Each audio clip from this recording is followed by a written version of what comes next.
When Lewis Carroll first wrote Alice's Adventures in Wonderland back in 1865, I wonder if he ever foresaw how massive the Alice franchise would become.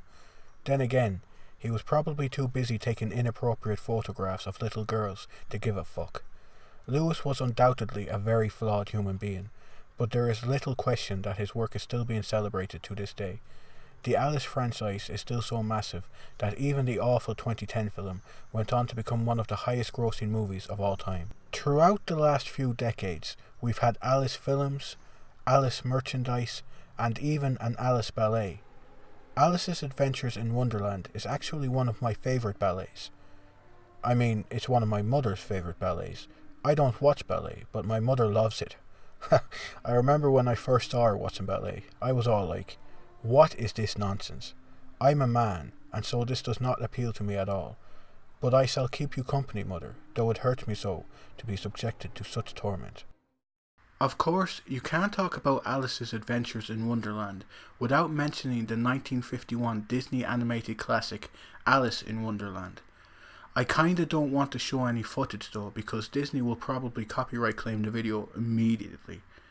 I'll show just a few seconds. I'm sure it'll be okay.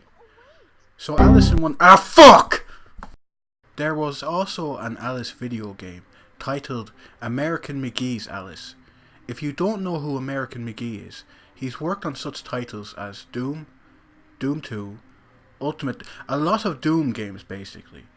Eventually, however, John became bored of making Doom games and needed a change, so he went to EA with an idea so out there that only the creative and super talented people at EA would be crazy enough to take it on. He wanted to make Doom, but in third person, and he wanted to set it in Wonderland for some reason. Okay, so that's not exactly fair. Alice definitely distinguishes itself from McGee's earlier work in many ways, but at the same time, it's easy to draw comparisons to titles like Doom, the fast-paced projectile-based combat, the maze-like level design, and the dark and violent content definitely brought back memories of those early first-person shooters, but I'm getting ahead of myself. American McGee's Alice was released in the year 2000 and was met with very positive reviews. Critics praised the game's visuals, art design, and combat, but some criticised its high level of difficulty. My first exposure to this game was when my dad decided to buy the game for my sister, which was a very questionable decision on his part, since my sister was like 8 or 9 at the time. Don't worry though, the game did not warp my sister's mind, and she grew up to be a perfectly happy and healthy young woman. American McGee's Alice is set some time after Lewis Carroll's books. The story begins with Alice in bed, when suddenly her house is engulfed in flames. Alice's parents die in the fire, but Alice escapes relatively unharmed. Well, she's unharmed on the outside anyways, but unfortunately the fire and death of her parents has scarred her mentally, and she soon finds herself in an insane asylum.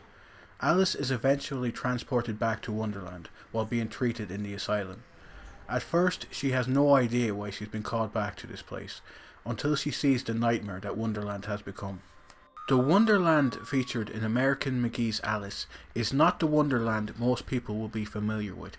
It's a dark, foreboding place where death seems to be waiting for you around every corner. There is a reason for this, of course. Wonderland has always just been a figment of Alice's imagination, and so it would make sense that it would change to reflect Alice's current mental state. Hell, even the Cheshire Cat looks fucked up. It's still nice to see him all happy though, especially considering he hasn't eaten in what looks like a year. Anyways, Alice is tasked with defeating the evil Queen of Hearts and returning peace to Wonderland.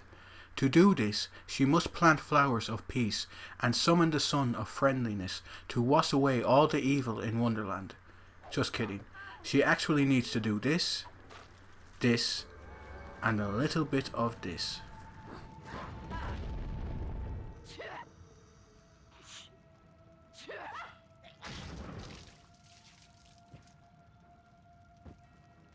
Yes, American McGee's Alice is quite a bit more violent than a lot of people were probably expecting. There was even a lot of controversy when Alice first released, since parents thought the title was just a cute Alice in Wonderland game. So imagine their horror when they saw their sons and daughters decapitating someone. And then imagine their horror when they saw their sons and daughters decapitating someone in the game. That joke wasn't as funny as I thought it would be, I'm sorry. Whoever was in charge of enemy design in this game deserves an award, because your foes really do look outstanding. Most of the enemies were clearly inspired by the characters from the book, but they've all been slightly twisted in their design so that they come across as more nightmares than cuddly and cute. It's also really fun to kill them. Combat is arguably the most enjoyable aspect of Alice. It's fast paced and incredibly challenging. Enemies can hold their own in a fight and usually won't allow you to just walk up to them and hack them to death. Changing up your tactics is required to beat the game, and knowing what weapon is best suited for a situation is vital. Speaking of which, the collection of weapons in the game is inspired. My personal favourites being the deadly deck of cards and the croquet mallet that fires explosive rounds. Most of the weapons have an almost toy-like quality to them, like the Jack-in-the-Box that explodes when thrown. It's little touches like that that really draw you into the world. Boss fights are some of the most enjoyable segments in the entire game. The design of some of these bosses are wonderful. These fights also incorporate puzzle solving, and you'll be forced to mix up your playstyle in order to discover a boss's weakness. Thankfully, gameplay doesn't solely revolve around killing everything that moves all the time. If it had, the gameplay might have gotten boring very quickly. Every now and again, you'll have to partake in some platforming or swimming, and these sections inject some much needed variety into the game.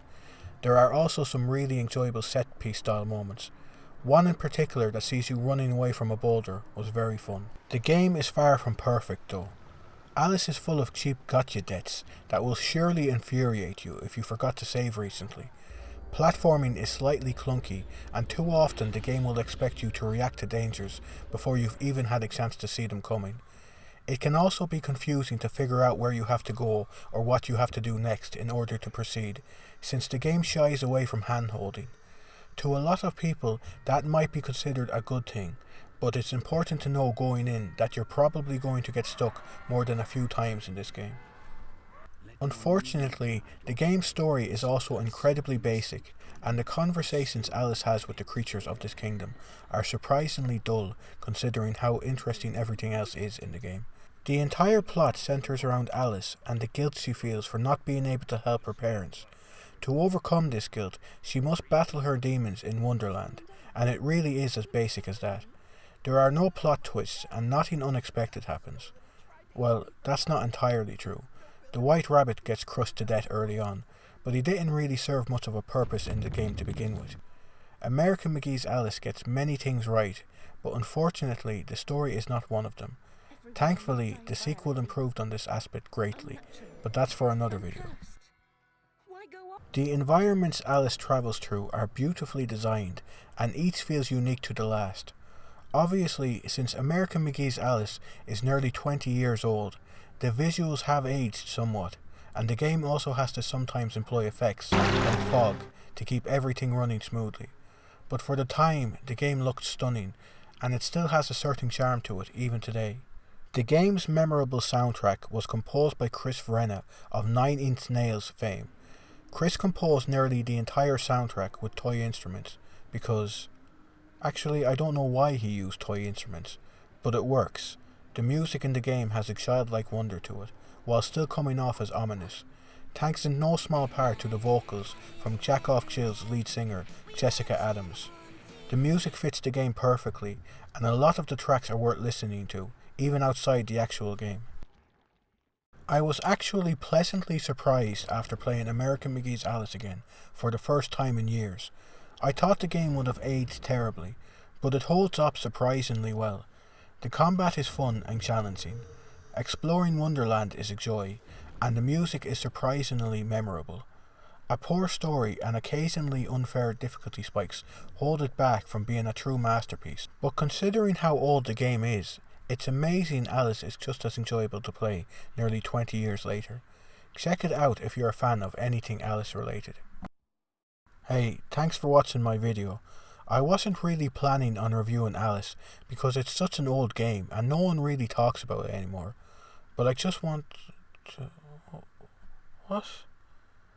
Are you fucking kidding me? I also want to give a quick shout out to Grimbeard Diaries for being a huge source of inspiration to me. You should totally check his channel out. His videos are crazy good and he puts a shit ton of work into them. His Alice video is also way better than mine. So yeah, I just wanted to thank him because he inspired me to be myself and not shy away from my fucked up sense of humour on YouTube. Anyways, that's about it. If you enjoyed the video, please consider liking and subscribing to my channel because it helps me out more than you can imagine. Peace out.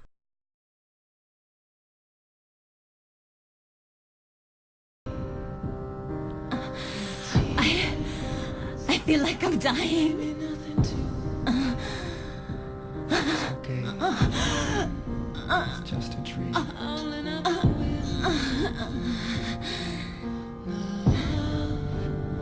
You never gave, I give to you.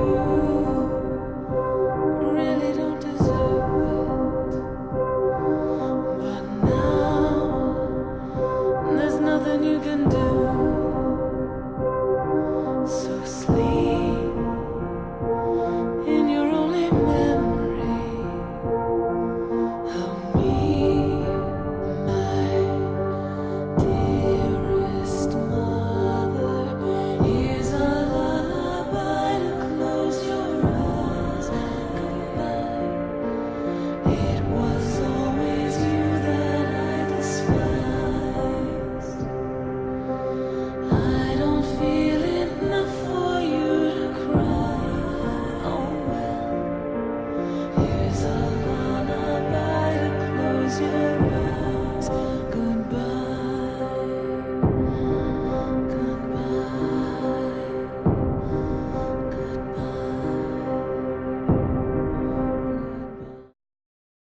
Silent Hill 4 is a flawed game. Like, really flawed at times. The combat is borderline broken. Some enemies are infuriating to deal with. It limited the amount of items you could carry at a time for no reason other than to force you to backtrack to your apartment very frequently. You revisit every single area in the game twice, and on top of that, the second half of the game is home to one of the worst escort missions in gaming history. Yet, despite all these flaws, Silent Hill 4 is one of my favourite survival horror games ever. Let's start with the positives. I love the premise for this game. In Silent Hill 4, you play as Henry Townsend, a young man who wakes up one day to find himself completely locked inside his apartment.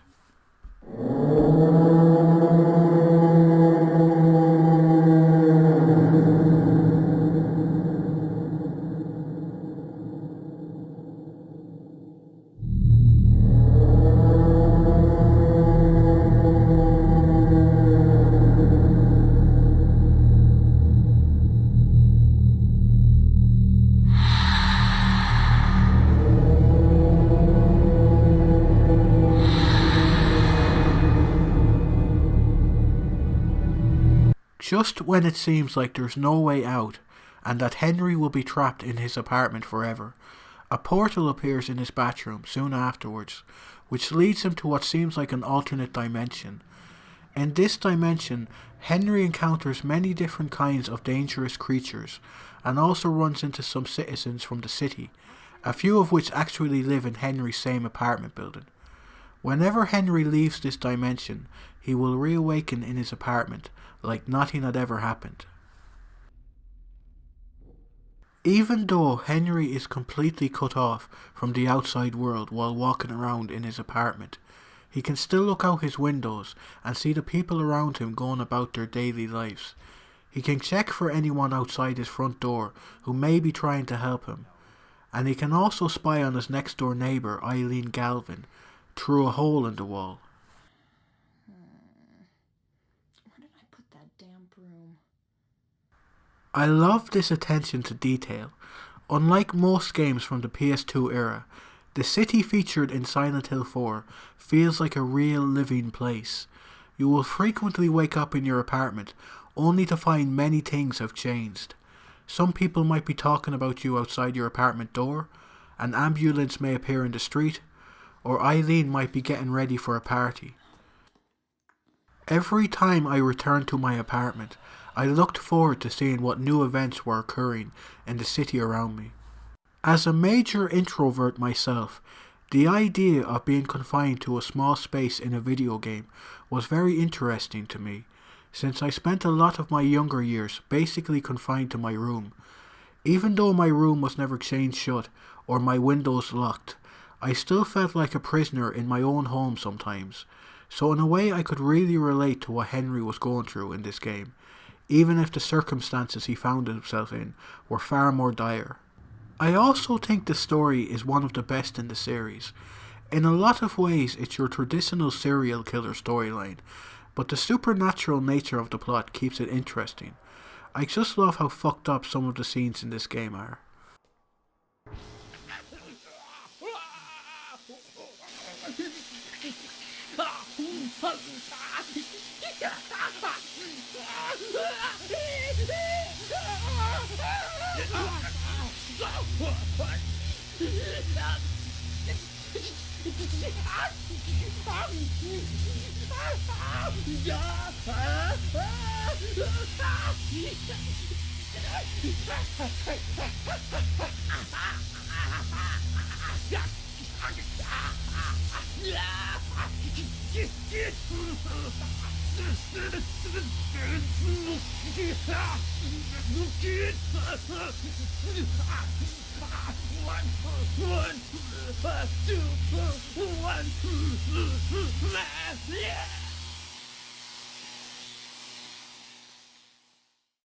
Christ. Very few sequels have the balls to take the kind of risks that Silent Hill 4 did. Think about it. Previous installments in the series took place in a massive town, but a lot of Silent Hill 4 takes place in a tiny apartment. Previous games allowed you to carry as many bullets and health items as you liked. In Silent Hill 4, you can only hold a limited amount of items at a time, emphasizing resource management for the first time in the series. Previous games had more of an emphasis on combat. You pretty much always had enough bullets to kill every enemy in the game. In Silent Hill 4, you get very little ammo, and there are even enemies that can't be killed. In a lot of ways, Silent Hill 4 is the truest survival horror game in the series. It's not a perfect game by any means, but I just love the atmosphere of this title. Being locked in a tiny area and trying to find a way out is such an intriguing idea for a video game. I love how relaxing and comforting your apartment is during the first half of the game. It works as a safe haven almost, where you can recover your health, store your items, and maybe just relax and watch the world pass by outside your window. You grow to associate your apartment with safety, so when your only safe place begins to get possessed by demons and other paranormal entities in the second half of the game, it makes you feel completely helpless. It's such a brilliant got you moment by the developers. Overall, Silent Hill 4 is a flawed but very memorable entry in the series. Not everyone will click with the game, but it tries so many new things that I can't help but applaud its ambition. It will always be a special game to me.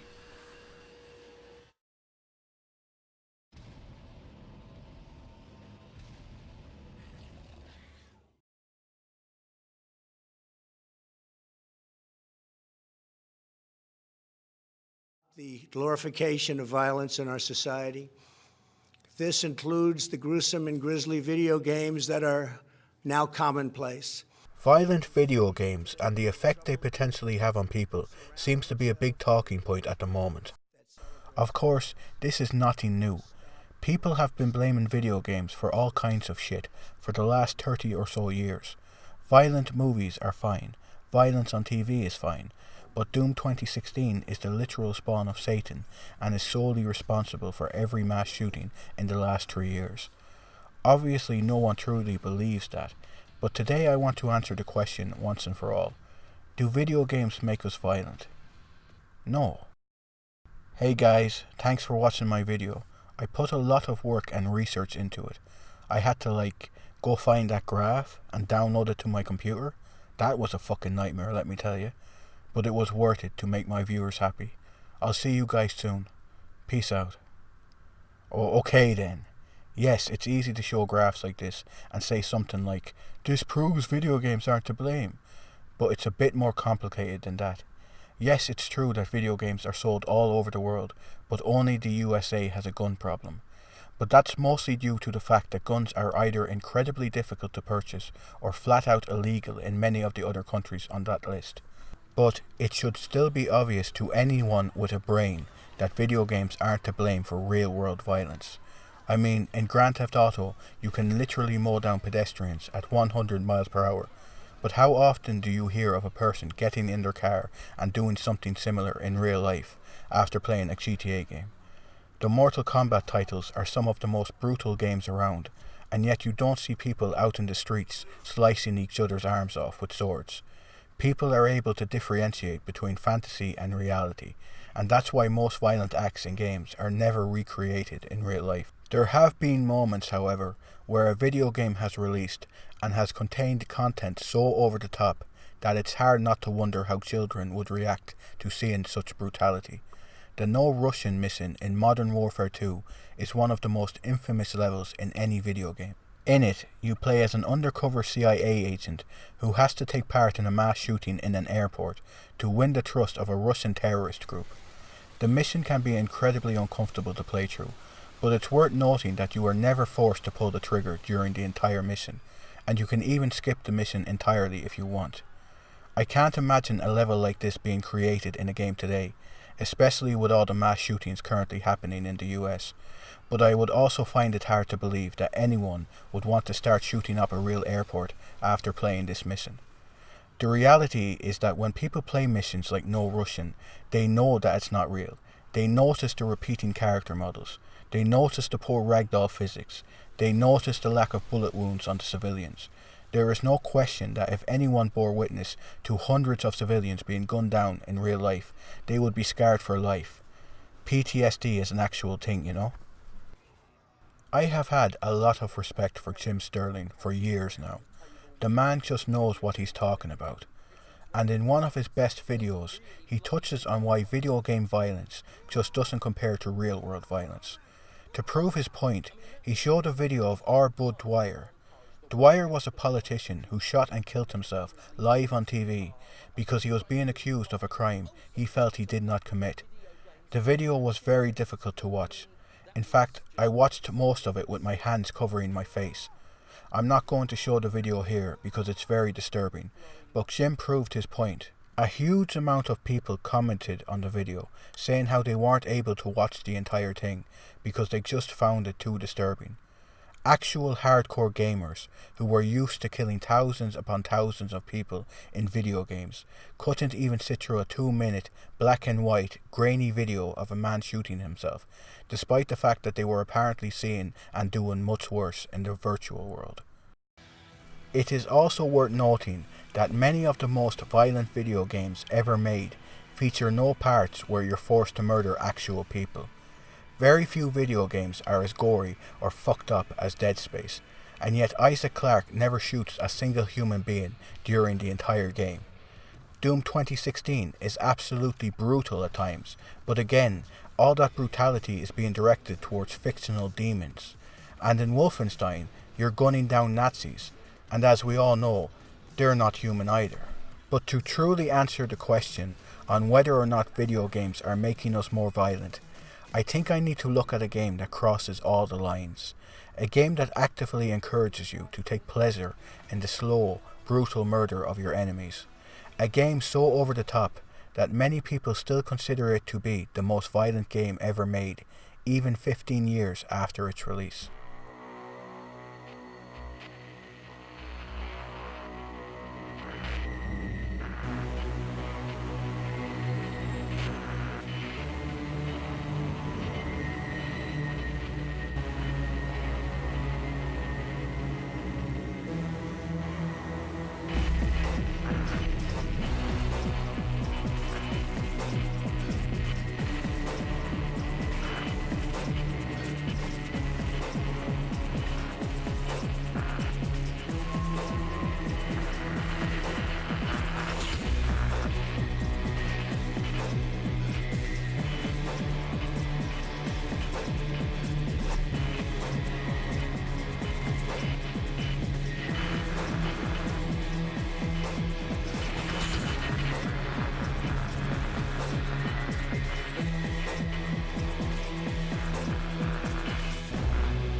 Manhunt is a snuff film simulator developed by Rockstar Games and originally released in 2003 for the PS2. An Xbox and PC version was released in 2004. The game was well received by critics for the most part, with many reviewers praising the stealth gameplay and horrific violence.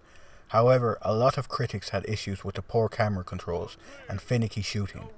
The game sold over 1 million copies and was considered successful enough to warrant a sequel. Upon release, Manhunt was met with a lot of controversy, thanks in no small part to the gratuitous amount of blood and gore in the game. Manhunt was banned in New Zealand and Australia. Many of the companies involved with issuing video games age ratings found Manhunt's content deeply disturbing, and claimed that the game simply revolved around murdering people in as brutal a fashion as possible.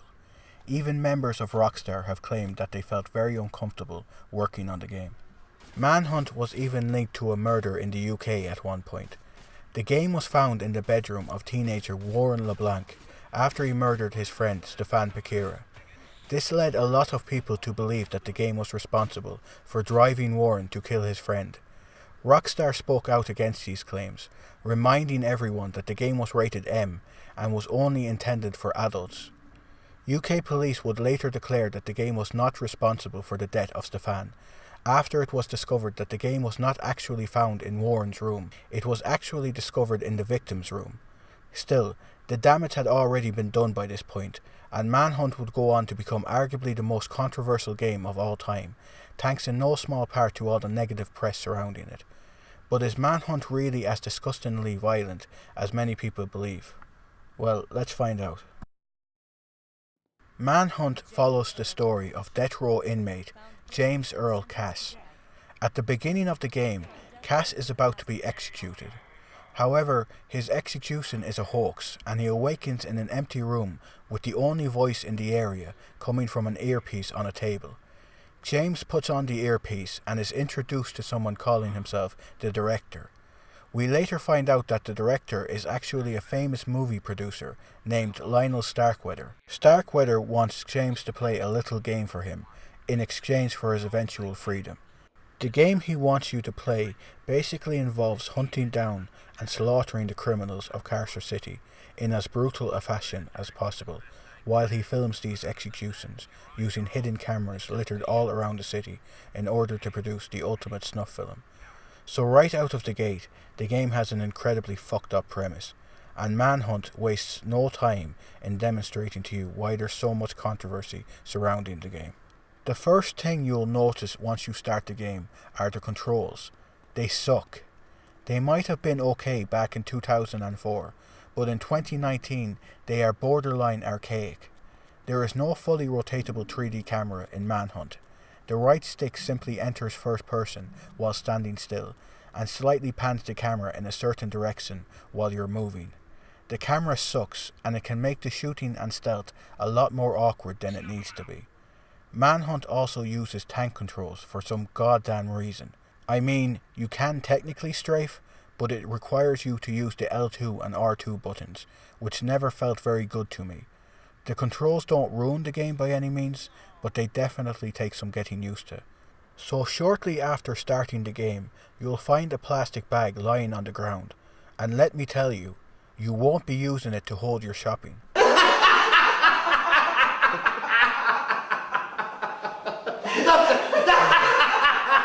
You then find a guy with his back turned to you, and you are asked to kill him using the plastic bag. This is where you are introduced to the execution system. You execute people in Manhunt by holding the X button while you're behind them. The longer you hold the X button, the more gruesome the execution will be. So if you only tap the X button, you will get a hasty execution, where James kills his target as quickly as possible. This style of execution is useful if there are a lot of enemies around you and you need to take out your target quickly. By holding the X button for 2 seconds, you will perform a violent execution. These are a bit more gory than the hasty executions.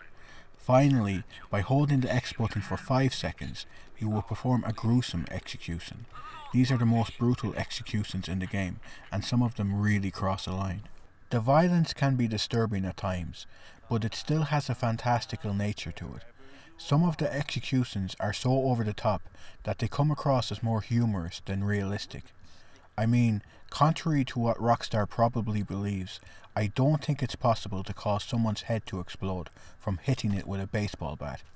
Also, I think it would take a bit longer than 3 seconds to decapitate someone with barbed wire.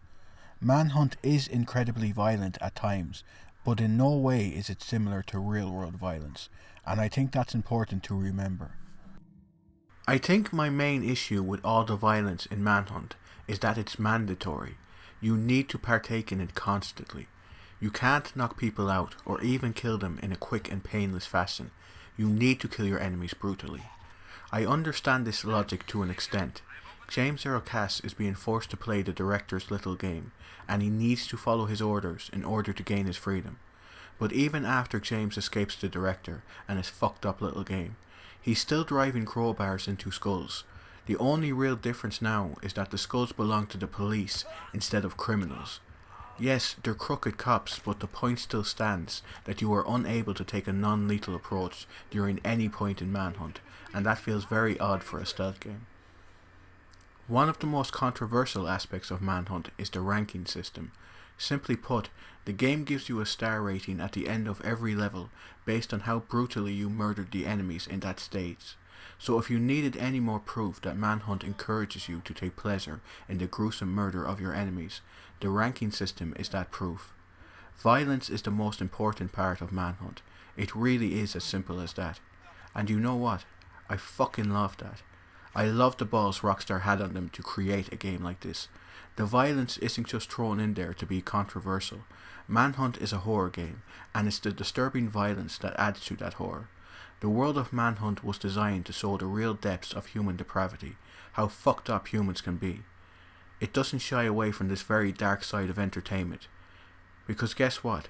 Snuff films exist. I even saw one a few years ago, and it was deeply disturbing. This shit exists in the real world, and I'm grateful Rockstar were brave enough to tackle such a fucked up topic. Anyways, Manhunt is not just a murder simulator, it's a stealth game, and a damn good one too. When you're not murdering in Manhunt, you will more than likely be hiding in the shadows, waiting for the perfect moment to strike. Manhunt uses a very simple light and dark system for its stealth gameplay. Similar to something like Splinter Cell, darkness is your friend in Manhunt. When you are out in the light, enemies will spot you from a mile away, so your best bet is to stay in the shadows and knock on a wall to draw an enemy over to your position, and then take him out when his back is turned to you. The problem with this approach is that it's way too overpowered. It's way too easy to just knock on a wall to lure an enemy over to your position, wait in the shadows for him to arrive, take him out, and then repeat the exact same process for the next enemy. Enemies will almost never enter shadowy areas, even when they're standing literal inches from you. It's ridiculous. That's not to say that Manhunt is easy. In fact, it's probably one of the most challenging games ever made, with the second to last stage in particular being one of the most ball-crushingly difficult levels I've ever experienced in a video game. Later stages also mix up the gameplay enough that cheap tactics like knocking on walls will no longer work. Guards start using flashlights to spot you in shadowy areas. A lot of late game stages even start you without a weapon, forcing you to leave your comfort zone to find something to take down your foes with. It's good shit.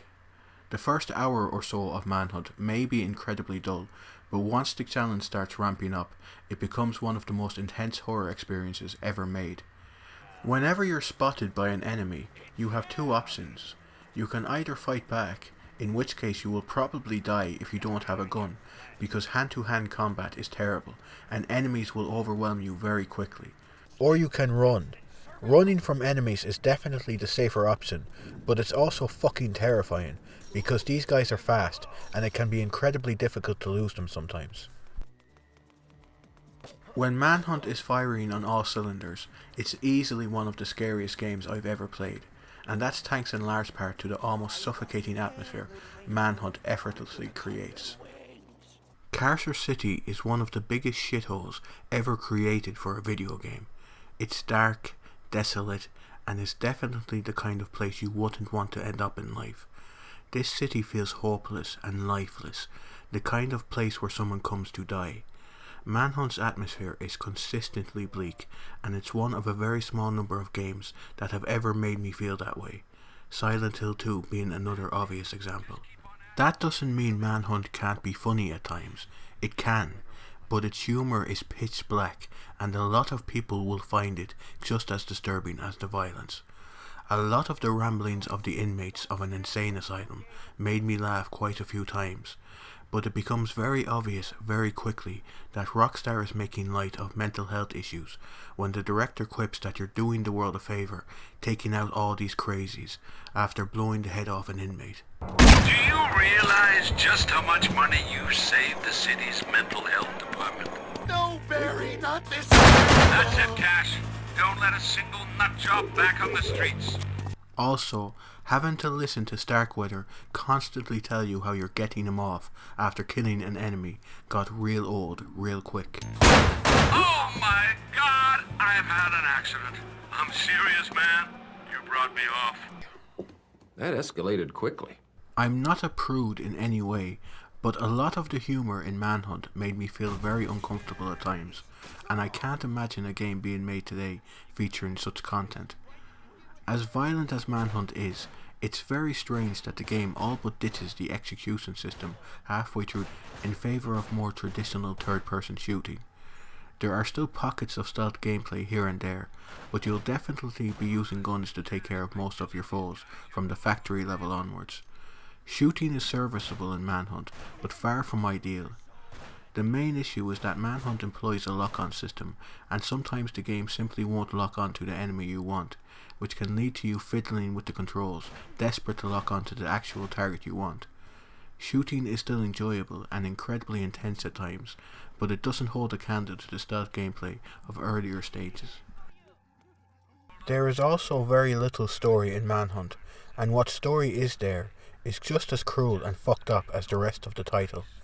At one point during Starkweather's cruel game, James is forced to rescue his family without being spotted by any patrolling guards. If he is spotted, the guards have been ordered to shoot one of his family members. It's a really intense level, and saving all members of James's family really is a monumental task, and if you manage to pull it off, you'll feel like a badass. But even if you do manage to free his entire family, in the next level, Starkweather just shows you a video of all of James's family members being brutally murdered anyways. It's an incredibly cruel moment, and all I wanted was to brutally murder Starkweather after it.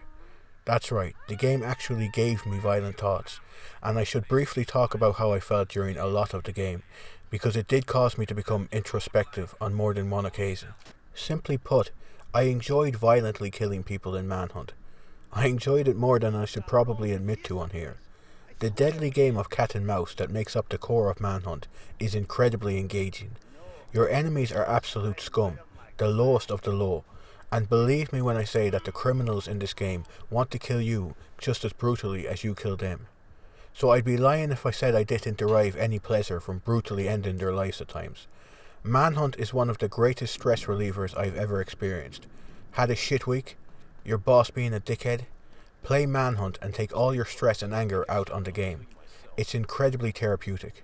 Other games I've played in the past that have helped me when my life was in the shitter include God of War 3, God Hand, and Devil May Cry 4. All violent video games, by the way. I find it funny that violent video games have actually helped me manage my anger throughout my life, instead of pushing me to take my anger out on others. I would describe myself as an angry person a lot of the time. Thankfully, I've calmed down with age, but during my mid-20s, I was out of control, and sometimes I feel like the only thing that stopped me from doing something I truly regret was being able to take all my anger and frustration out on video games. Simply put, video games aren't creating criminals, and in a lot of cases they're probably saving young people from taking the wrong path in life. Well, unless they like loot boxes, that is. I've played Manhunt at least a dozen times in the last decade, and not once have I ever felt like killing people with plastic bags or baseball bats. I'd even argue that violent movies have negatively affected me more than any video game. Inside is one of my favourite horror movies, but never in a million years would I recommend anyone actually watch the fucking thing. It's a film that still causes me to burst into tears every time I watch it. Not because it's a beautiful or emotional movie, but because the ending is so shockingly cruel and over the top that it's the only logical reaction any sane person can have after seeing it.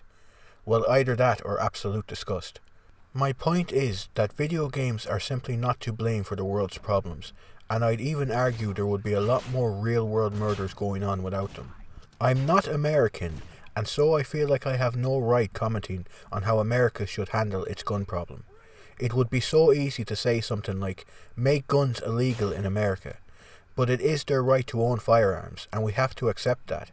No one likes having their rights taken away, so I understand to a degree why some Americans are against guns being made illegal over there.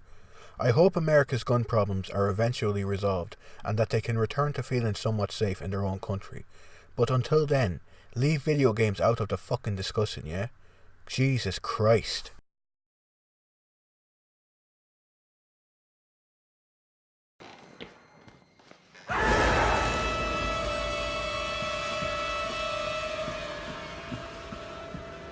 The original Outlast was one of the most iconic survival horror games ever made when it first released.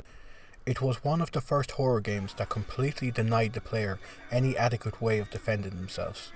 When an enemy spotted you in Outlast, you either ran or you died. Your only ally in this world was your video camera, a tool that allowed players to see in the dark, for better or for worse.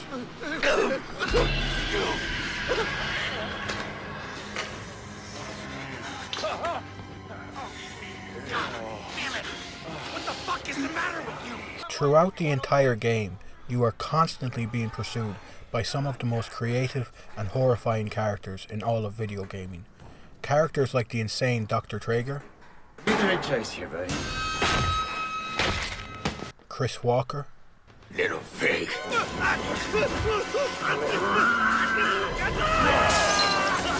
and of course, the Penis Brothers.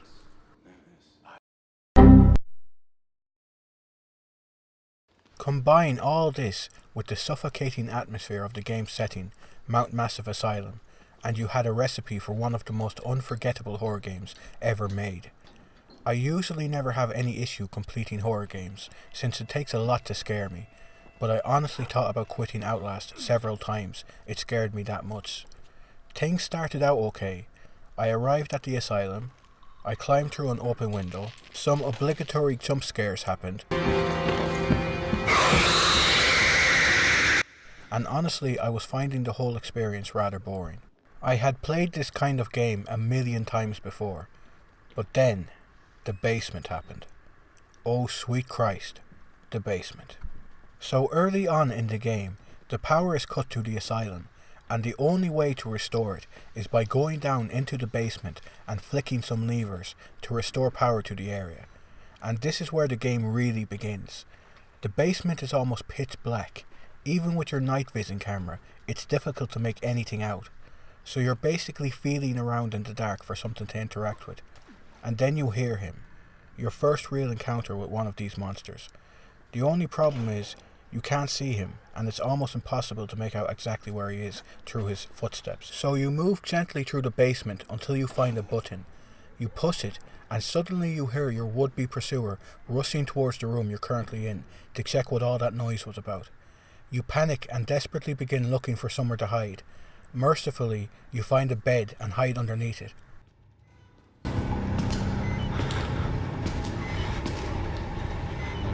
The man enters the room. You hold your breath and pray he doesn't look under the bed. A few moments pass and the man leaves. You let out a sigh of relief until you come to the horrifying realization that you still need to pull 2 more levers, and he's still out there somewhere, waiting for you. It is one of the most expertly crafted horror moments in a video game, and it absolutely terrified me, to the point where I was almost ready to throw in the towel at such an early point in the game. And Outlast is full of moments like this.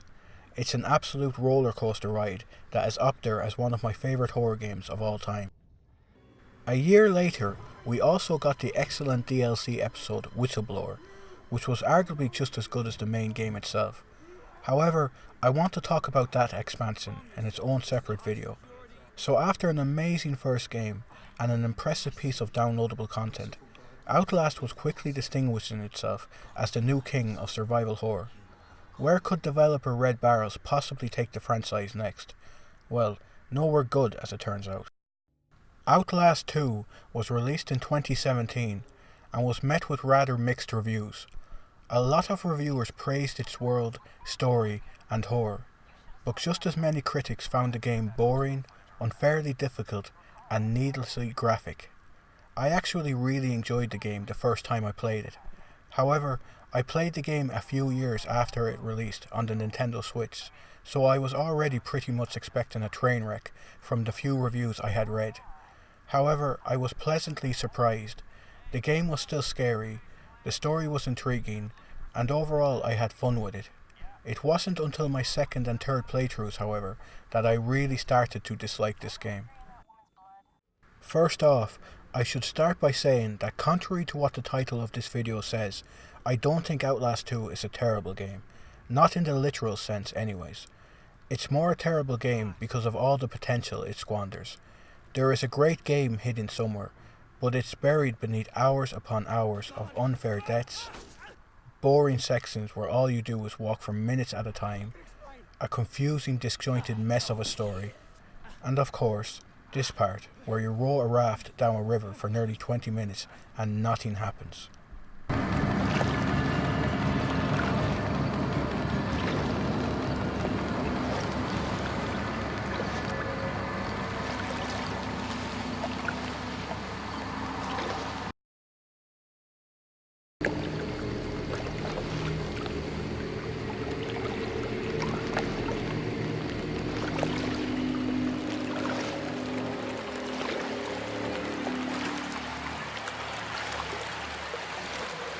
It feels like Red Barrels wanted to go bigger and better for the sequel, but they didn't quite know how to do it. They added a few mechanics like being able to heal yourself with bandages, which feels like a pointless inclusion, because every time you die, you respawn a few seconds back with all your health restored anyways. You can hide in barrels now, but it serves the same purpose as hiding in a locker or under a bed, so I wouldn't call it a meaningful upgrade. The final new feature is the addition of a directional mic on your camera, which allows you to get a better idea of where your enemies are. But this feature straight up ruins a lot of the tension the previous games offered. I mean, it's a necessary inclusion in this game, especially for moments like in the cornfield, where enemies are surrounding you, and you need help pinpointing where they are. But you'll also never be afraid of moving forward in this game, because you'll always know when you're safe and when you aren't. The enemies you encounter are also nowhere near as interesting as those found in the first game. They don't talk to you for the most part. They don't have interesting backstories. They're nothing, basically. The first dangerous character you meet in this game is called Marta. And you know how I was praising the first game for how well it set up its first confrontation? Yeah, well, this is how Marta appears in the game.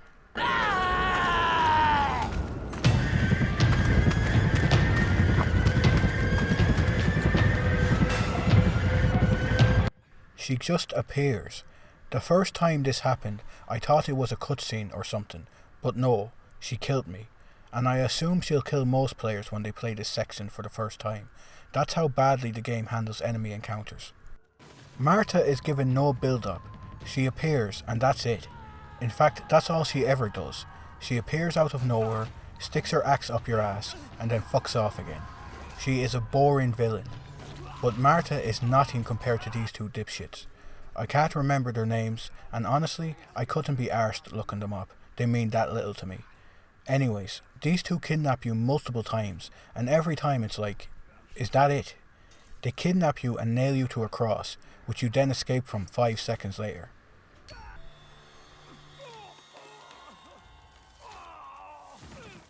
They then kidnap you again and bury you in a coffin under an inch of dirt, which you then escape from 5 seconds later. These guys would make the worst kidnappers ever, and pretty much every villain in the game is just as unmemorable and idiotic as these two. But now it's time to talk about the story, because this is where most of my issues with Outlast 2 lie. Outlast 2 follows the harrowing story of journalist Blake Langerman. At the beginning of the game, Blake is flying over what is believed to be a deserted wasteland in the middle of the Arizona desert. His wife Lynn decides to join him, since they both seem interested in investigating the apparent murder of a pregnant woman in the area. However, things quickly go to shit when their plane crash lands in the area. Blake awakens to find that the pilot has been brutally murdered and Lynn is nowhere to be found, so he sets off to search for her. Shortly afterwards, he stumbles upon what appears to be an abandoned village, although it's clearly not abandoned, because it would be a pretty shitty horror game if it was, wouldn't it? Blake meets all kinds of people in this place, some friendly, most deadly. Eventually, Blake finds the church where Lynn has been taken. The two of them escape, and to quote Einstein, this is where shit gets fucked. We find out that Lynn is actually pregnant, but that's not all. She's also really pretty. But she is also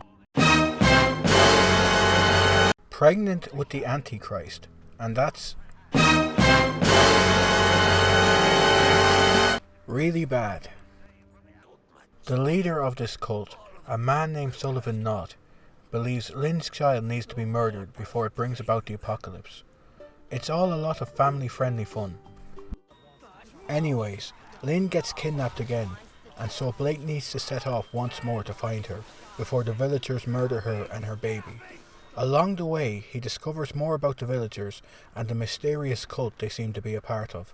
Most of the game's lore is told to you through text documents, however. Speaking of which, there is so much frickin' reading in this game, and it's all bullshit.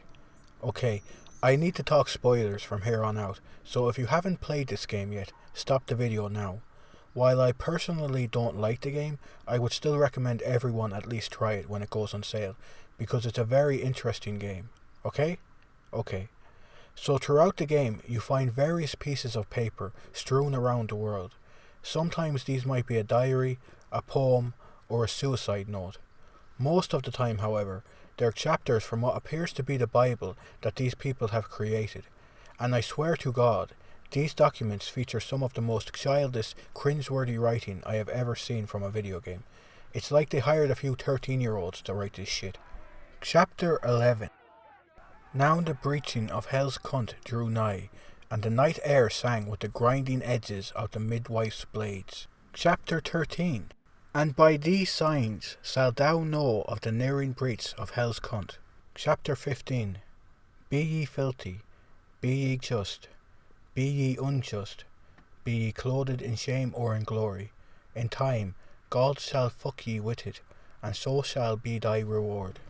And you know what the worst part about having to read chapter upon chapter of this nonsense is? It means literally nothing. The Murkoff Corporation is driving everyone insane using these speakers littered about the place. They were installed as part of some mind control experiment. In case you don't know, the Murkoff Corporation owned Mount Massive Asylum, and it's practically the only bit of information that links Outlast 2 with the first game.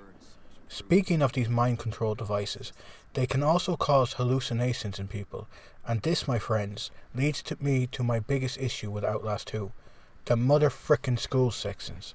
So occasionally, Blake will begin to hallucinate, and when he does, he is transported back to the school he used to study at. Initially, the school seems completely abandoned. As you explore further and further, however, things begin to take a sinister turn. You're haunted by images of your childhood friend, Jessica, hanging herself. Also, this pink cunt decides to start stalking you throughout the school. Let me make one thing clear. The school sections of Outlast 2 are the worst part of the game. You spend hours in this place, and 99% of that time is spent walking through the same old halls over and over again, doing nothing. It sucks. And why are you here? What's the big reveal at the end of the story that makes the hours spent plodding through these halls worth it? Well, it turns out Blake had a friend called Jessica. You find out that the school's priest, Father Lautermitz, was molesting Jessica. The priest murders Jessica so no one will find out he was molesting her, and then paints it as a suicide. That's it. It's not related in any way whatsoever to the main plot of the game. I'm guessing Red Barrels expected us all to be shocked at the very idea of a priest molesting a child. Oh my god, whoever could have imagined a priest doing such a thing? Look, I'm sorry about the sarcasm, but I'm Irish, okay? If the local priest wasn't fiddling you as a child, you were pretty much considered a freak of fucking nature. This school stuff didn't need to take up as much of the game as it does. It's boring, it's repetitive, and it doesn't even tell a particularly interesting story. It's filler, designed to pad the game out so that the developers could justify releasing another full game instead of just another expansion, like Whistleblower was. Anyways, going back to the main story, Blake eventually rescues Lynn. Well, actually, she kinda rescues herself. You take her to the chapel where this happens.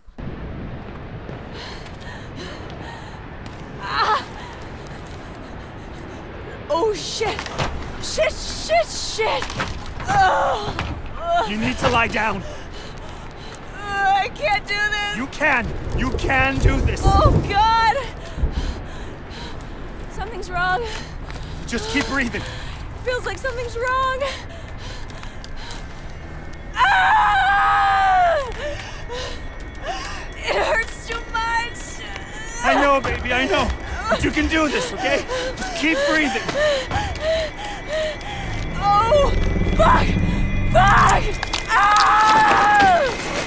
Oh god! Oh god! Keep breathing. It's Just killing push. me! Ah!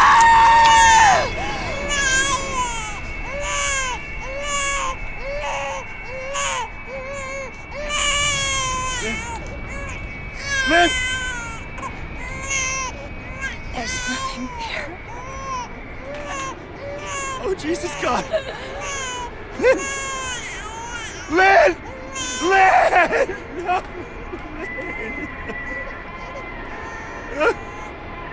Lynn! No!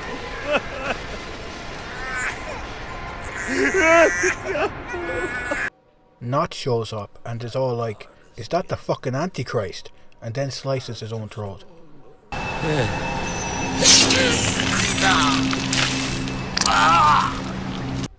You walk out with the baby and an explosion happens or something?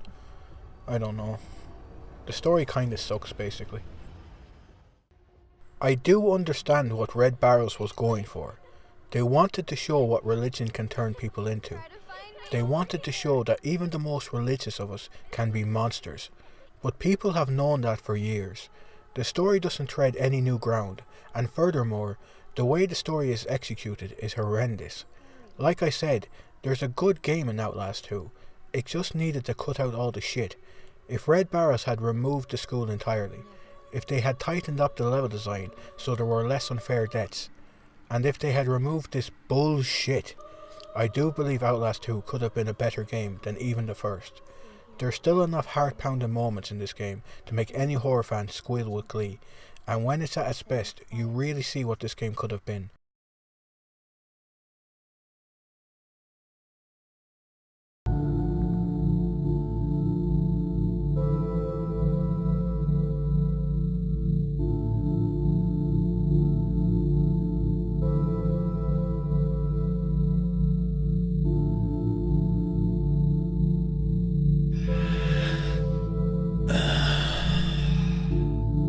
Silent Hill may mean more to me than any other series of video game. As much as I adore certain horror franchises like Resident Evil, Fatal Frame, and Dead Space, the Silent Hill games are in a league all of their own. Silent Hill isn't just a series of horror games to me. Silent Hill is an experience. It allows me to see beauty in the disturbing. It allows me to see the wonder in the otherwise mundane. It allows me to feel joy even when I should feel hopeless. Despite how gory, disturbing, dark, and fucked up these games are, the first 4 Silent Hill titles are probably some of the most beautiful games I've ever played.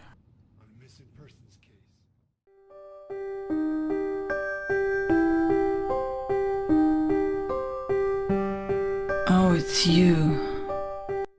I know it can seem a bit messed up to say that a game as depressing as Silent Hill 2 could possibly help me with my own depression, but whenever I'm deep inside that game's suffocating atmosphere, I truly feel at peace with myself. Silent Hill 2 reminds me that it's okay to feel hopeless sometimes, that life can be shit, and things aren't always supposed to go your way. I truly believe at one point or another, everyone on this planet has either felt or will feel as hopeless and lost as the characters in this game do. The environments in Silent Hill 3 should terrify me, but instead I find them almost inviting. I love how seemingly isolated and mysterious they are, almost like anything could be behind the next door. These environments feel like they're a million miles away from any human life, and who hasn't wished at some point that everyone around them would simply disappear? Have you ever been somewhere you weren't supposed to be after all the people have left or gone home for the night? Maybe an office complex, a shopping mall, or an old abandoned school. That's what playing these games feels like. Yes, it can be terrifying being alone somewhere you're not supposed to be, but there's also a mystery and wonder to it. It almost feels like you're connected with another realm. People today truly don't appreciate the beauty of the world around them because they're constantly in a rush everywhere, or too busy focusing on their phones. Silent Hill helped me appreciate the beauty of the world around me again. However, as deep as the characters in these games are, and as wonderful as the world of Silent Hill can be to explore, nothing compares to the absolutely exceptional music in these games, composed by possibly the greatest video game composer in history, Akira Yamaoka.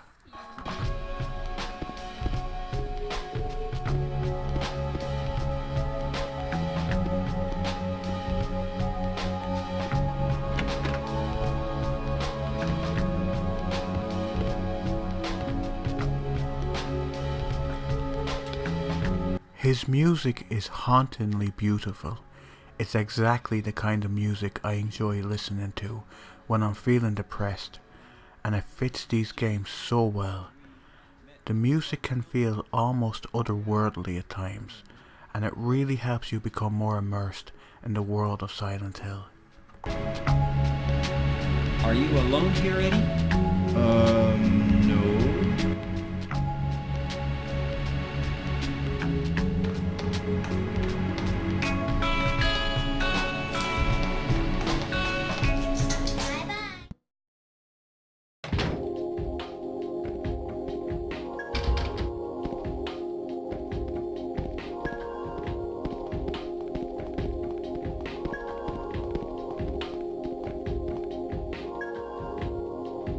I would never have dreamt that games like Silent Hill could possibly be helping me with my own depression. But after thinking about how depression has affected me throughout my entire life, I'm certain that video games, and particularly the Silent Hill video games, helped me get through the real low points of my life. Every time I became depressed, I just wanted to turn off all the lights in my room, pull the curtains, lock my bedroom door, isolate myself from everyone around me, and re-enter the world of Silent Hill. This world felt inviting because it was just as fucked up and hopeless as I felt inside. I think Jordan underneath puts it better than I ever could. In some ways, I like to call this game my depression game. I play this game mainly, if not only, when I'm feeling sad, empty, or depressed. And that's because the game itself feels sad, empty, and depressed. This game feels like depression. Every second of it. The subject matter, the gameplay, the music, the atmosphere. It's literally like depression just crawled right out of my body and manifested itself in the form of a video game.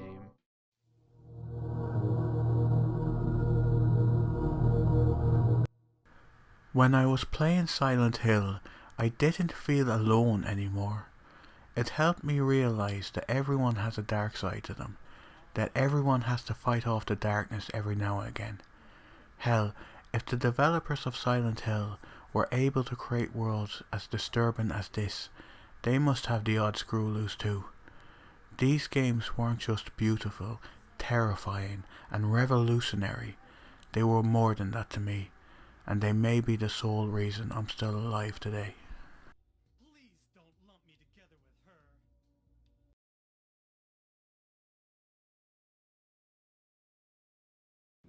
Lone Survivor is a 2013 American biographical war... Oh shit, sorry, wrong Wikipedia page. Lone Survivor is an indie survival horror game, which was originally released in 2012 for Windows PC. It has been ported to many other platforms since, including PS3, PS4, Vita, and the Wii U. The game was developed almost exclusively by one person, Jasper Byrne. I don't know a huge amount about Jasper, but from playing Lone Survivor, one thing immediately becomes clear about him. He is a massive fan of Silent Hill. Everything about Lone Survivor, from its music to its monster designs, pays homage to Konami's legendary survival horror series. Unfortunately, being a 2D side-scrolling horror game with pixel art graphics, a lot of the horror found in the Silent Hill series is simply nowhere to be found here. That doesn't mean Lone Survivor can't be scary. It definitely caused me to jump on more than one occasion. But overall, the game really isn't that scary. Even people who are terrified of playing horror games should have no issue finishing this one. Lone Survivor still has a lot to offer, despite not being a very scary game. Like its story, Lone Survivor follows the story of a nameless man trapped in his apartment. At the beginning of the game, he fills us in on some of what has been happening. The man tells us that his apartment building has been overrun by strange creatures, and he is unsure if anyone else is alive in the area. He decides to go out to look for any potential survivors, because in his own words, he doesn't want to die alone. Right from the off, things start to get weird. The game begins on a stage of some kind, and why is he smiling? What is with that big stupid grin on his face? This is not the time to be... Oh yeah, I forgot, he's wearing a mask. But I'm sorry, I don't know if it was through poor character design or what, but his mask always looked like a weird smile to me, and it really took me out of the experience more than once. But don't worry, I realise it's a mask now, so I won't bring it up again. Jesus Christ, stop smiling at me! Anyways, the man continues to explore this strange area. He talks to a man who has a cardboard box for a head. He also comes across a dangerous creature. You know, the usual everyday shit. He then meets a strange girl. He can't see her face, yet she somehow seems familiar to him. She disappears, and a strange man appears from the shadows. The man then wakes up. Surprise! It was all a dream. But wait a minute. What if his apartment is also a dream? What if I'm dreaming right now? What if my YouTube channel isn't even real? I mean, how the hell do I have over 1,000 subscribers? No one even likes me. That's what my teachers used to tell me anyways.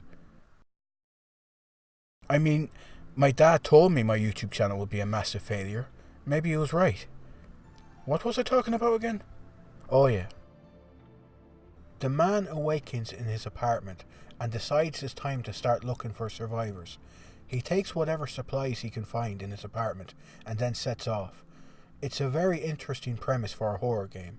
Right from the off, we don't know what mental state the survivor is in. For all we know, none of this is real, and everything we see in the game is simply the crazy ravings of a mental patient. Throughout the game, the survivor meets several people who all add weight to the idea that none of this is real. He enters one apartment where people seem to be partying. The survivor can't understand how anyone could possibly want to party during a time like this. But just a few moments later, the two men are dead and the woman vanishes into thin air. Did he imagine the party? The survivor also bumps into the strange girl in a blue dress multiple times. She seems to know the survivor and accuses him of not caring about her. Also, one thing I need to bring up about this scene is that the writing is kinda awkward in it. Who are you anyway? Yeah, that's right. I'm no one. So, leave me alone! In fact, a lot of the writing doesn't sound natural at all, and it kinda detracts from the overall story at times. Where did you come from? Did I appear from nowhere? I'm not sure, to be honest. I don't know what you're saying, and I don't really like it either. I don't have much to say to you. Until we meet for the third time. Goodbye. It's not a deal breaker, but if you're expecting writing that's up there with The Last of Us, you aren't going to find it here. What you will find, however, is a very interesting story that will leave you with many questions to ponder once it's all over. Similar to Silent Hill, Lone Survivor features multiple endings. Which ending you receive depends on how well you take care of your mental health. In the game, I mean, not in real life. Although, you should take care of your mental health in real life too. #sanity for the win. You can improve your mental health by cooking food, not killing the various monsters wandering about, and by treating any survivors you meet with respect. The better your mental health by the end of the game, the better ending you'll receive. The harder to achieve endings will fill you in a lot more about what is really going on in this world, but I'll let you seek them out for yourselves. Now that we've talked about the game's story, it's time to talk gameplay. Lone Survivor plays like a very traditional survival horror game in a lot of ways. You have limited ammunition and health. You need to manage the battery life of your flashlight, because if it runs out while you're in the dark, you're pretty much screwed. On top of these survival mechanics, you also need to make sure the survivor gets a good night's sleep every now and again, as well as making sure to cook food for him when he gets hungry. It's a lot to juggle, and to be honest, it can kinda be overwhelming on a first playthrough. Also, similar to old school survival horror games, there is no auto-saving in Lone Survivor. When you die, you go back to your last save point.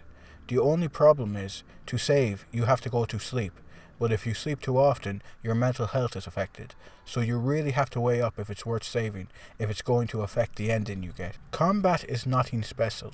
Your sole means of killing the monsters in this game is your pistol, but it's highly ineffective at times. It takes a good 3 headshots to kill the weakest creatures, and there simply isn't enough ammo in the game to take them all out, which means your best friend in this game will likely be your chunks of rotting meat. By placing meat in a certain area, you can lure a monster over there while you creep past it. It feels pretty good being stealthy in this game, and it's vital for reserving ammo and supplies.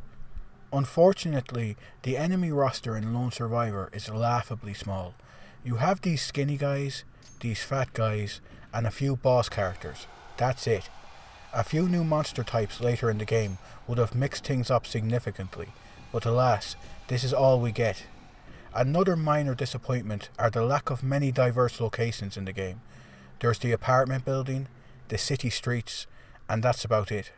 I would have liked to have seen the hospital at the end be turned into a full location, like in Silent Hill or something, but I'm guessing the developers simply didn't have the time to add anything that substantial in. One thing that definitely isn't a disappointment, however, is the game's soundtrack. Many of the tracks in this game mimic the industrial and melancholic sound of Akira Yamaoka's best work. Listen to the track simply titled The Director, and you'll immediately understand what I mean.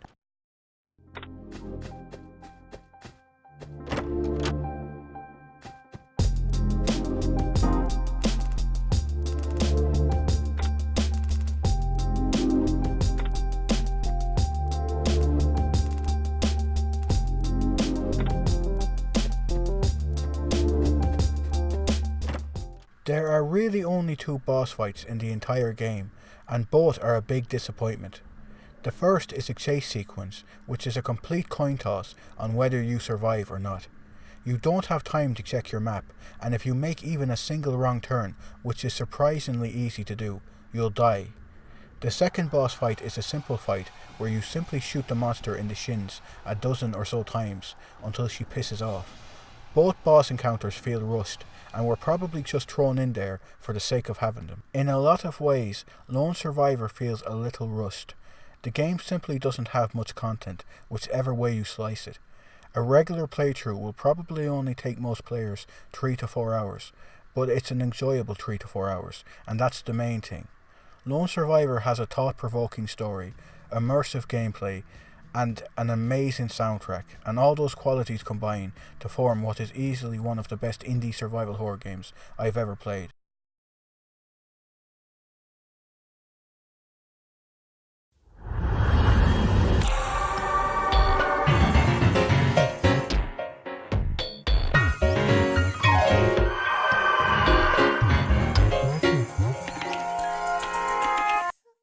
Have you ever just taken one look at something and you just know you're going to love it? Maybe it's a movie that has an interesting premise. Maybe it's a new comedy series on TV that taps into your sense of humor. Or maybe it's a girl called, oh I don't know, Cynthia? Who swears she's a lesbian, but you know you saw her friends kissing your brother, and it just won't stop hurting. I knew from the first second that I saw The Liar Princess and the Blind Prince that I was going to love it, regardless of the critical reception it received, which is probably a good thing. I mean, just look at it. It's like a fairy tale book that you actually get to play. The art direction in this game is simply stunning. The characters are beautifully animated and the environments are a joy to wander through. So much effort went into the visual presentation of this game and it really shows. I would almost recommend this game for its art style alone, but thankfully this game has a lot more going for it besides its looks. Kinda like me, am I right guys? Am I right? I have a lot going for me besides my looks, am I right? Am I right? One of my favourite things about The Liar Princess and the Blind Prince is its music. This game has one of the most beautiful soundtracks I've heard in quite some time. I'm kind of ashamed to admit that certain tracks, like Even If All Is Forgotten, brought a tear to my eye, especially with how well they work within the narrative of the game. Speaking of which, let's briefly talk about the story. The Liar Princess and the Blind Prince tells the story of a wolf, I guess, who sings atop a mountain every night. Her singing voice is so beautiful that it eventually draws the attention of a young prince who visits the wolf every night to hear her sing. One night, the prince decides he wants to see the face of the person singing, so he climbs the mountain. However, once the prince reaches the top, the wolf is so startled to see him and is scared of what he might think of her if he was to see her true form, that she attempts to cover his eyes.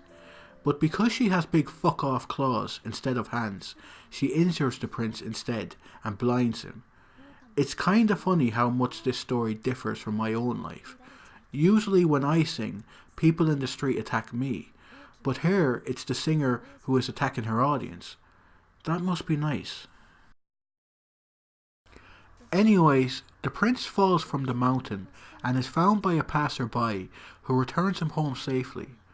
The wolf flees from the mountain but eventually feels guilty for what she did to the prince, so she decides to visit him. To visit him, she basically has to brutally murder some of the palace guards to get to his prison cell. Ah! No, please! Please don't kill me! Stop, please! I want to see my son again. Ah! That's not actual dialogue from the game, by the way. I just like vocalizing the pain the guards must be experiencing. My therapist doesn't like it when I do that. Anyways, the wolf meets the prince again, only to find he has been imprisoned. Apparently, because he's now blind, he is considered useless by his family, and they want nothing to do with him. It's kinda heartbreaking. The wolf, feeling guilty, wishes to bring the prince to see an old witch who lives in the woods, who could potentially restore his sight. But first she needs to change her own appearance, so the prince doesn't realise that she's the same wolf who attacked him. So she runs off to visit the old witch herself. The witch agrees to change the wolf into a princess under the condition that she gives up her singing voice. She reluctantly agrees and the witch performs the spell. The princess returns to the prison cell, breaks the prince free, and their quest finally begins. Phew. Okay, if there's one complaint I can level at this game, it's that the opening just keeps frickin' going. It takes nearly 20 minutes for the game to properly start, and I think that's far too long for a low budget indie game, especially one with a story as simplistic as this. In a way, I get it. The whole game is told in a storybook format, so obviously cutscenes were going to play a big part in the game, but I still think it could have been paced better. Once the game begins, you'll probably be shocked at how simplistic the gameplay is initially. You can jump, turn into a wolf, attack enemies in wolf form, and hold the prince's hand to lead him through the forest. And that's kinda about it. Puzzles are very easy during the game's first few hours, but I think that's okay. If you're buying this game, I'm guessing the developers knew you were buying it for the art style, the narrative, or the soundtrack. That doesn't mean that the gameplay is bad per se, but it does sometimes feel like it was meant to take a back seat to that other stuff.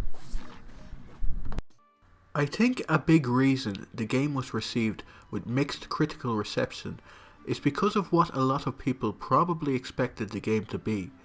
The trailers for this game seem to give the impression of a complex puzzle game with strong narrative elements, but I personally see the game as a relaxing time waster, something that isn't meant to stress you out. You can enjoy the simplistic platforming and puzzling between the levels, but that story is the meat and potatoes of the experience. Hell, you can even skip whole stages of the game if you really want to. If you're coming into this game looking for deep and intense gameplay, you're going to be disappointed.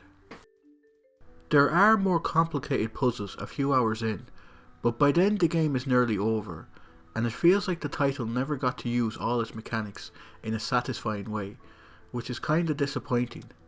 And then there are other little things that annoy me about the gameplay, like the way the prince can pick up objects but the princess can't, or the way you can't give commands to the prince until a few hours into the game for no apparent reason. The gameplay is flawed in many ways, but again, I still found it enjoyable. I didn't go in expecting a mind-bending puzzle game, and I just enjoyed the relaxing ride. The game is very short, especially for something that cost €20 on PSN.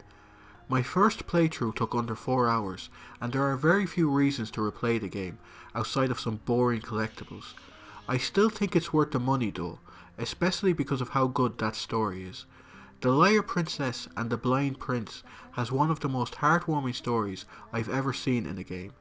I loved both the princess and the prince, two souls who are just longing to be accepted by those around them, and eventually finding that sense of belonging through each other.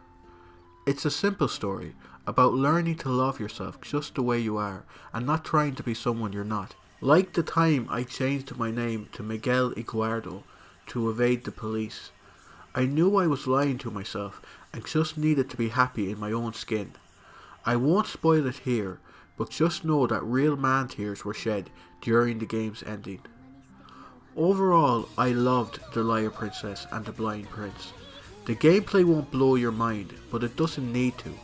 The stunning visuals, incredible music, and beautiful story all come together to create one of the most memorable gaming experiences I've had in the last few years. If you like what you're seeing on screen, you'll probably love it. If it doesn't look like your kind of thing, I'd recommend staying away. This game definitely isn't for everyone, but those who click with it will fall completely in love with it.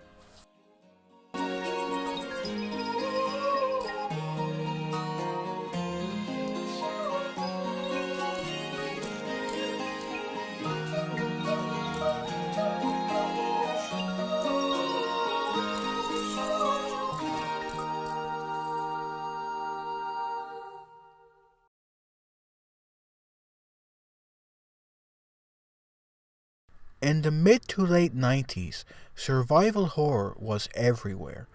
Practically anywhere you looked, you saw another developer trying to dethrone Resident Evil with their own take on the genre. From Silent Hill to Alone in the Dark, the PS1 era was an amazing time to be a survival horror fan. In 1998, Squaresoft decided they wanted a slice of the survival horror pie, and so released the much-loved Parasite Eve on the original PlayStation. Parasite Eve was not like your traditional survival horror games. In fact, you could argue that very little of it is like a survival horror game at all. Combat is turn-based, instead of real-time like Resident Evil. Resource management is practically non-existent, with bullets and health being doled out around every corner. And overall, the game isn't really that scary. That doesn't stop Parasite Eve from being an amazing game. But if you are expecting an old school survival horror experience with this title, you're going to be disappointed. I'd recommend checking out the sequel instead if that's what you're looking for. Parasite Eve follows the story of a young NYPD officer named Aya Brea. The game begins on Christmas Eve in New York City, where we see Aya arriving at the opera with her date for the night. Everything seems to be going well until the opera begins, and well, this happens.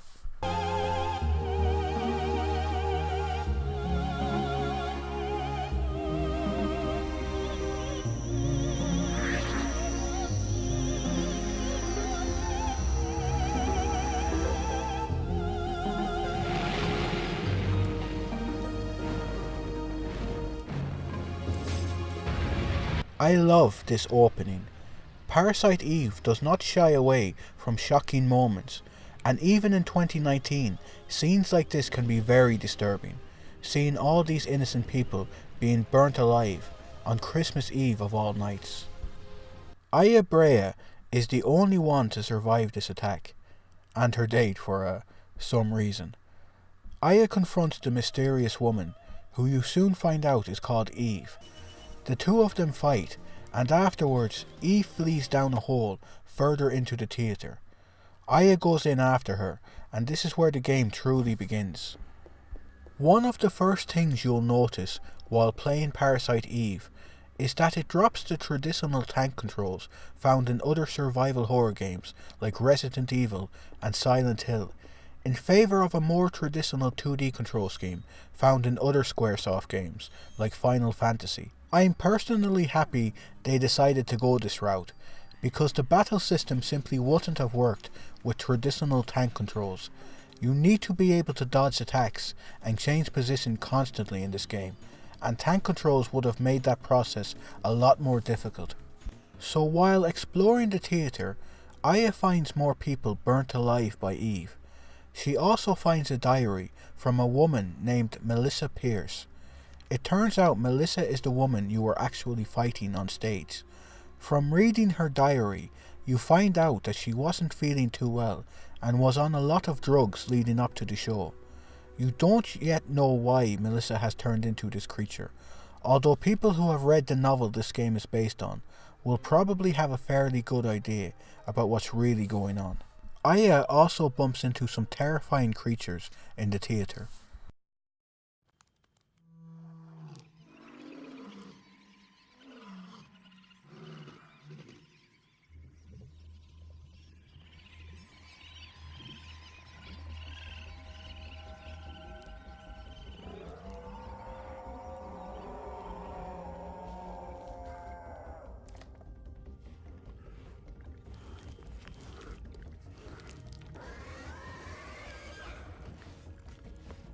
The cutscenes in Parasite Eve are worth the price of admission alone, even if many of them are gruesome and very difficult to watch, even today. Aya needs to battle these creatures in order to reach Eve, so now is probably a good time to discuss the battle system in this game. Like I mentioned previously, combat is turn-based in Parasite Eve.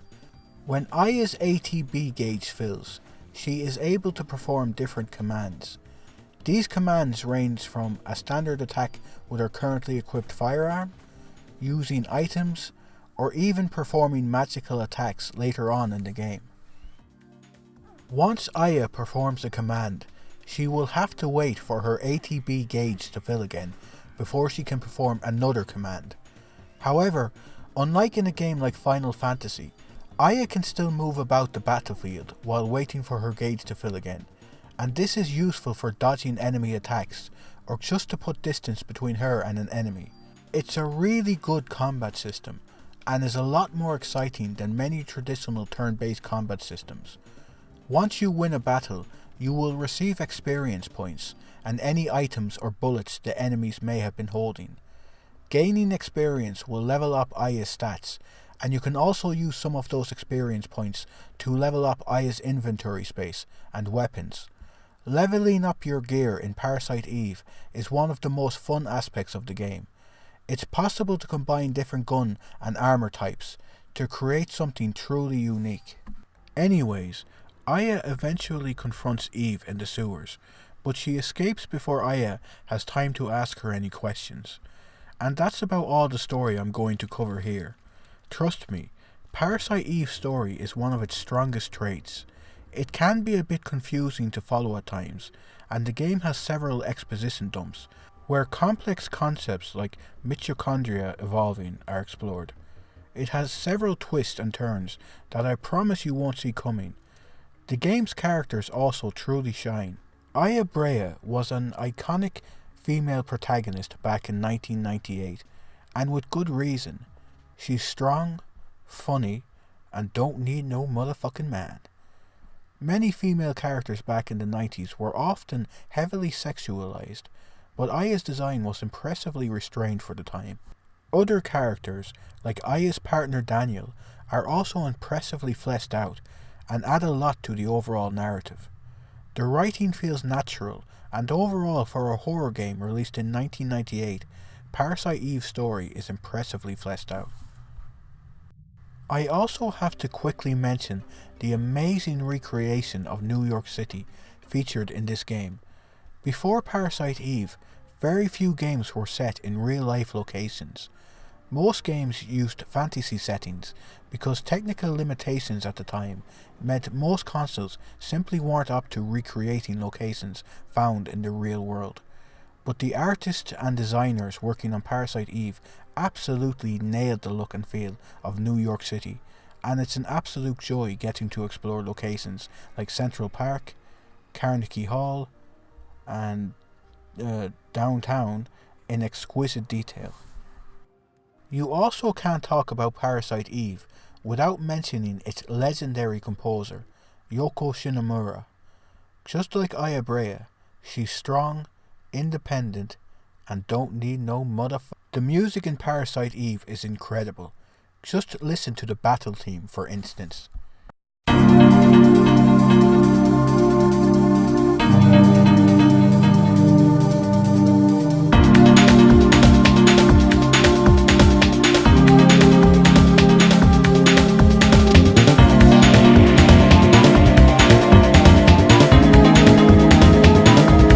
Oh, chills. I got chills. The soundtrack is full of memorable music like this, that is up there with some of Yoko's best work. Monster design is absolutely top tier. In a survival horror game, it's vital to have creepy and disturbing looking monsters, and Parasite Eve absolutely nails it. Boss designs especially will stay with you long after you've completed the game. Despite not being a very scary game overall, Parasite Eve's creatures are absolutely terrifying, and that's still a massive accomplishment. It's crazy how well Parasite Eve holds up over 20 years later. By not following the design and structure of many other survival horror games around at the time, Parasite Eve has arguably aged better than a lot of them. The controls are tight, the combat is engaging, it has an interesting story and well-developed characters, and it's easily up there for me as one of the best games of the entire PS1 N64 era.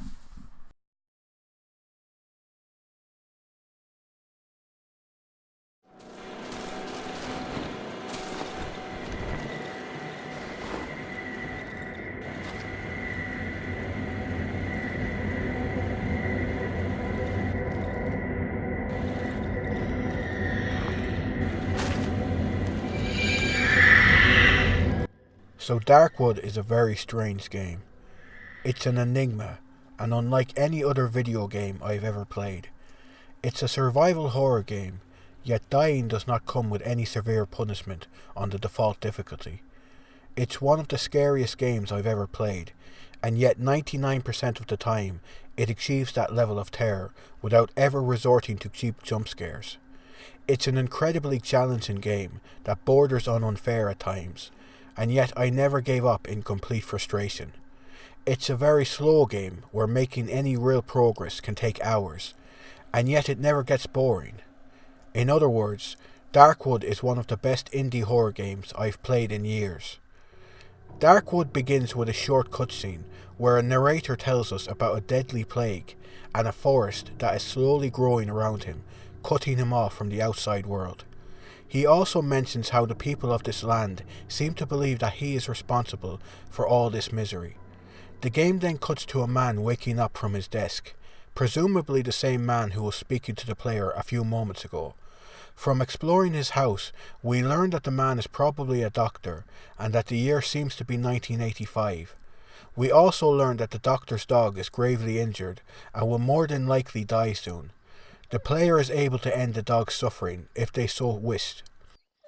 The doctor then sets out to find gasoline for his generator. This whole section basically works as the game's tutorial, and I'd highly recommend you don't skip it if it's your first time playing the game. The doctor encounters some deeply disturbing imagery on his journey, before finally stumbling across a man lying unconscious on the ground. He searches the man and finds a key with the number 21 attached to it. Since the doctor is sure that this man knows how to escape the forest, he takes him back to his house and promises to let him go if he reveals how to escape from the forest. As time passes and the doctor becomes more desperate to escape the forest, you can see his grip on reality starting to fade. He also becomes more violent towards his guest. Eventually, the strange man manages to escape his confines, and now we are controlling him instead of the doctor. At first I found this character swap rather strange, but I would soon learn that Darkwood loves to play around with your expectations, and that nothing is ever what it seems. The man explores the doctor's house, and after one of the game's few actual jump scares, he is forced to kill a violent man attacking him. Afterwards, some strange creatures attack the house, and just as all hope seems lost, the man awakens in a strange house with no idea of how he got there. For the time being at least, it appears that he is safe, and this is where the game truly begins. I think it's important to say up front that you don't want to play this game on the hard or nightmare difficulties on a first playthrough, as both difficulties feature permadeath. Similar to something like Dark Souls, dying is a frequent occurrence in Darkwood, and I don't feel it's fair to have to start the entire game again from scratch just because you bit the dust one too many times. On subsequent playthroughs, sure, go nuts, but for that initial playthrough, I'd recommend playing on normal. So once Chapter 1 begins, you're pretty much left to fend for yourself, and these first few hours of the game can feel incredibly overwhelming because there's so much to learn. You have a map, however landmarks aren't marked on it, and you need to discover their location yourself before they are finally marked on there. Think something like Hollow Knight's map system and you have the general idea. Darkwood has a lot more in common with survival games like Don't Starve than it does with, say, Resident Evil. For that reason, I wouldn't necessarily call Darkwood a survival horror game. I'd sooner call it a survival game with horror elements, which is pretty much the same thing now that I think of it. You idiot. You're honestly an idiot. Darkwood features a traditional day-night cycle like many other survival games. During the day, it's important to scavenge for any supplies you can find, because at night, the forest becomes too dangerous to be caught wandering about in. Before night arrives, you need to return to your hideout, because it's the only location that offers relative safety from all the monsters wandering about outside. However, for your hideout to effectively function as a safe house, it also needs electricity and barricades. To power the house's electricity, you need to find gas canisters littered around the world and use them to refill your power generator. This will allow you to turn on the lights in the house. You can also barricade the windows of your house by using wooden planks. You can find these in the forest, or you can use a saw to turn logs into planks of wood. You can also craft different traps and weapons to protect yourself so that any creatures make it into your house.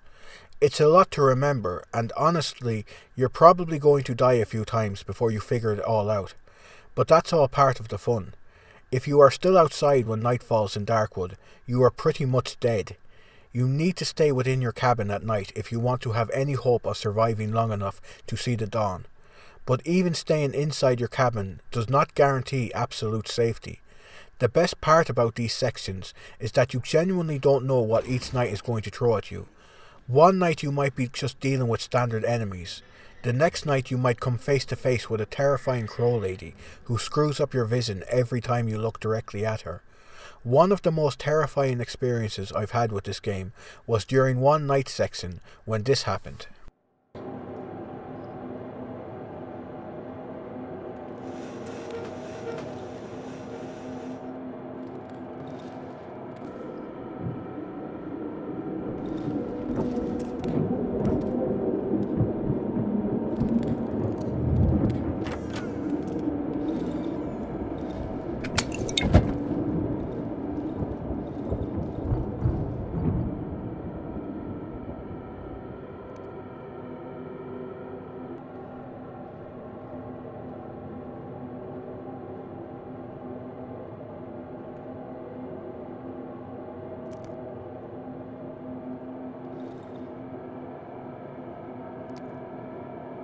Fucking hell.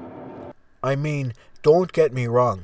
I'm used to seeing strange, ghost-like men sitting at the end of my bed, but I've never experienced it in a video game before. It completely unsettled me, but it was also during this moment that I came to a big realization. I fucking love this game. Not since Eternal Darkness on the GameCube has a game fucked with my head like Darkwood has. Even when I finally was sure I had the game figured out, Darkwood would find some other way to screw with my mind. The developers of the game, Acid Wizard Studio, wanted to create a horror game that didn't rely on jump scares, and while I don't think they fully succeeded in that department, I do think that they have created one of the few horror games that can effectively build dread without relying on such tactics. In much the same way as Silent Hill, Darkwood wouldn't be nearly as scary if it wasn't for its expertly crafted sound design. Even seemingly mundane locations become far more ominous with all the off-screen noises you can hear at times.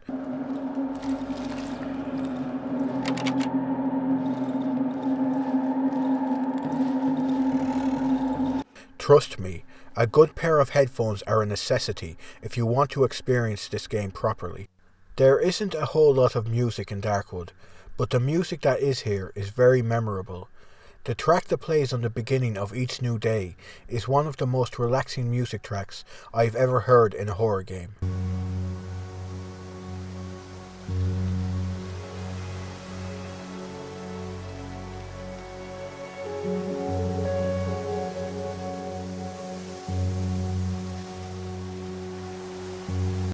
There is a good reason for this though. The start of each new day in Darkwood is the only real breathing room you're given in the entire game. Time is frozen until you leave your cabin, and you're also given a chance to stock up on items, thanks to a travelling salesman who appears at your cabin every morning. Buying items from traders doesn't work like you would probably expect it to. There isn't actually any currency you can use to buy items within the game. Instead, Darkwood uses something called reputation. The more reputation you have with a trader, the more items you can purchase from them. You can raise your reputation with a trader by completing various tasks or by selling some of your own goods. It's an interesting system, and it makes sense that such an economy would exist in a world where money is all but useless, since everyone in Darkwood is cut off from the outside world. There is a lot of crafting and item management in Darkwood.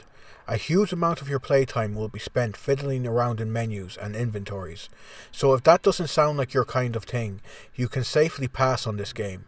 For everyone else, however, Darkwood is one of the most intense survival games ever made. Death is waiting around every corner. Even something as simple as gathering wood can quickly end in your death if you aren't careful. It can feel straight up unfair at times, especially since the melee combat system is fucked and should only be used as a last resort.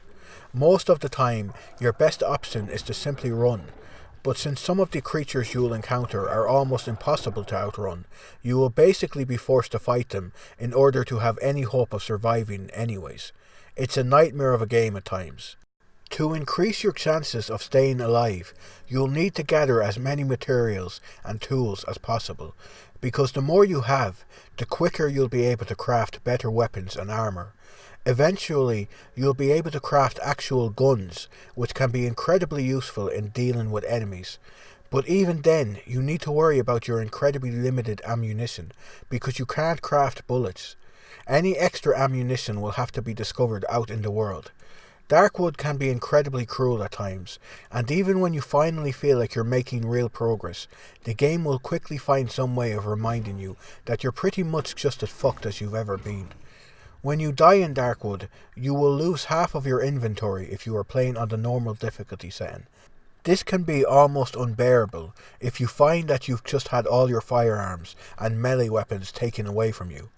The best way to tackle this problem is to store all weapons and items you are not currently using in storage until you really need them.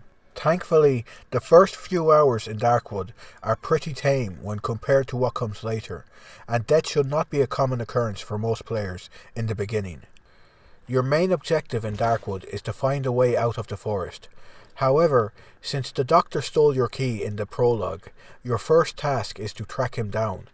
To discover the Doctor's location, you will need to gather clues from the local inhabitants, and as expected, these aren't your everyday civilians. Practically everyone you talk to in Darkwood is unusual in one way or another. Let me use the first few hours of the game's story to demonstrate how strange Darkwood can get. If you want to avoid spoilers, you can skip to this time, although I won't be spoiling anything past the first 2 or 3 hours. So one of the first characters you'll encounter in Darkwood is this man with a wolf's head. He is a deeply mysterious character who seems to know more than he lets on. The wolf man agrees to help you locate the Doctor if you retrieve a key for him. This quest leads you to the house of a crazy chicken lady. I mean, all chicken ladies are crazy, but this one takes it one step further. Before you have the chance to figure out the location of the key the wolf wants, you hear the sound of a violin outside the house. Looking around outside, you see someone run and hide underneath a tractor. You discover that this boy was playing the violin for a girl he's infatuated with. He also claims that this girl has been imprisoned by the chicken lady, and he begs you to find the key to the girl's room, which just so happens to be the same key the wolf is looking for. So once you finally find the key, you're left with a choice. Do you give the key to the wolf, who seems like he can't be trusted, or do you give the key to the boy, who seems a lot more genuine? For this playthrough, I gave the key to the boy, but not before I checked out this girl for myself, and oh Jesus Christ! Oh, who am I kidding? I totally would. I just want someone to love me. Someone to hold me every night and to tell me everything is going to be okay. Maybe this girl could be that for me. Oh, what's that? You want me to cover you up? Well, fine, you ungrateful bitch. You fucking freak. So once you give the key to the boy, he begs you to go to his mother's house to retrieve his violin. He tells you to give this picture to his mother because it will make her happy and she will be more than glad to let you take the violin. But once you get to the house, all that's waiting for you is this.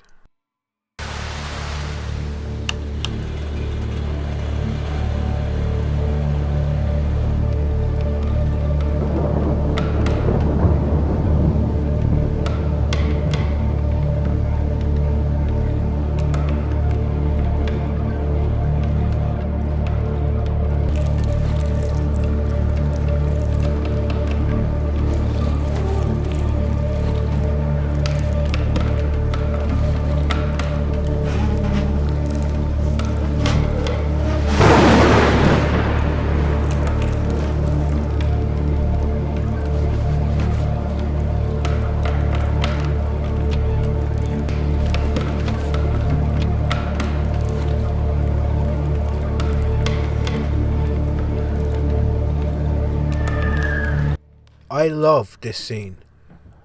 Was the woman in the bathtub the mother? If so, why did she beg you not to take the violin? Who was the dying man? So many questions to ponder, and the game is full of memorable moments like this. The world and lore of Darkwood are fascinating, and one of my favourite parts of the game was finding an item or a journal entry that would fill me in more about this crazy world. It makes suffering through the incredibly difficult gameplay all worth it. Very quickly, I want to talk about the Switch port, because it's where I chose to play the game. Simply put, It's not a great port. The frame rate is all over the place and never seems to hit a steady 60 FPS. During certain moments, like when you're running through a field of crops, the frame rate just fucking tanks. On top of that, the controls aren't ideal. Navigating menus seems a lot more clunky than it needs to be. A lot of the time I would accidentally drop an item instead of transferring it, because the button layout is screwed. It's very obvious that Darkwood was created with PC in mind, so if you have the option, I'd recommend playing it there. The Switch port is adequate and is still an acceptable way of playing the game if you have no other option. I didn't think I'd have so much to say about this game. I don't like survival games, and I don't like roguelites. It's not that roguelite games are inherently bad, it's just that I appreciate tight pacing and good level design in video games, and roguelites aren't really capable of providing either of those qualities. But I just clicked with Darkwood. The game's suffocating atmosphere, engaging gameplay, and fascinating story kept me hooked for the 25 hours it took me to complete it. Darkwood is not for everyone, but if you have the patience to tackle its uncompromising difficulty, you'll find a lot to love about the game.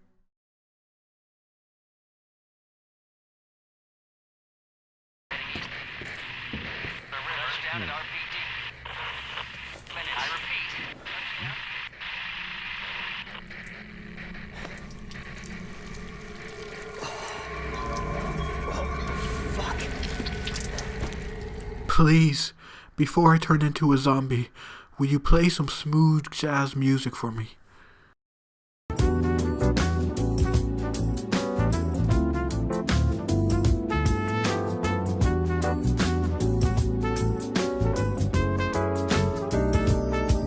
Thank you. So I played the Resident Evil 2 demo today, and I had a really good time. I had a fair idea of what to expect from the demo going in, having already watched a lot of footage of the game, but I still found myself surprisingly scared during certain moments of the demo.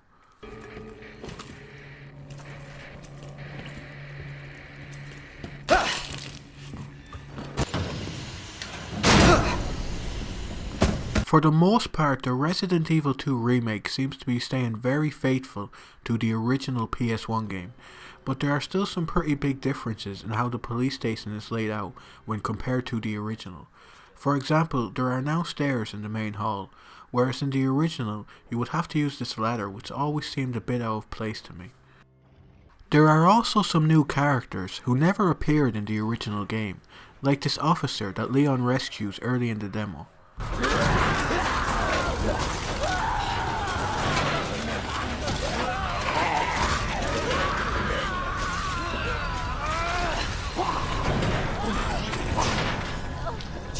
Well, rescues half of him anyways.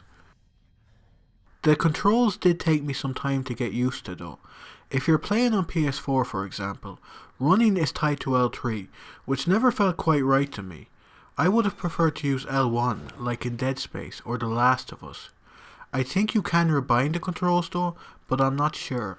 I didn't want to waste any time fiddling with the controls, since you can only play the demo for 30 minutes before being locked out.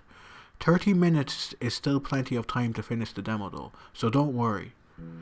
But if only 30 minutes was enough to heal my wounded soul. Anyways, I finished my playthrough in 17 minutes and I explored quite a bit during that time. Shame I didn't get to explore this hunk of manhood too during that time though. Know what I'm saying? The shooting feels very tight and responsive, and blowing a zombie's head off is still the most satisfying thing ever. Speaking of the zombies, I'm very pleased to say that Resident Evil 2 Remake is the first game in a long time to actually make zombies scary again, which is a massive accomplishment in my opinion. Zombies have never really been all that scary to me, mainly because it always seems like they're trying to make love to you instead of eating you alive.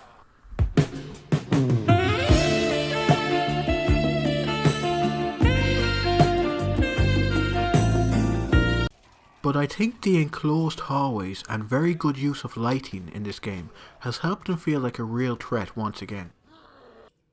You also find out a lot more about Leon's character in this game. For instance, did you know Leon actually has Tourette's?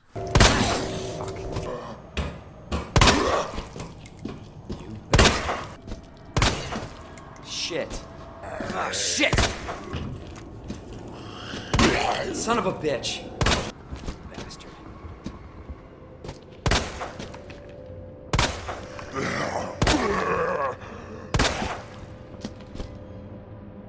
You bastard. Leon lacks the capability in Resident Evil 2 to shoot anything without referring to it as a bastard or a piece of shit. I do feel for the guy, but I also found it quite irritating after a while. Hopefully the developers tune it down for the final release. I also unfortunately didn't get to solve many of the puzzles in the demo, since I was just trying to get through the thing as quickly as possible, but fans will be happy to know that the game is still full of riddles to solve and keys to find. Unfortunately, there isn't much else to say right now. The demo was incredibly short, but I was really impressed by what I played. It retains everything that made Resident Evil 2 a classic, while still looking and playing like a game released in 2019.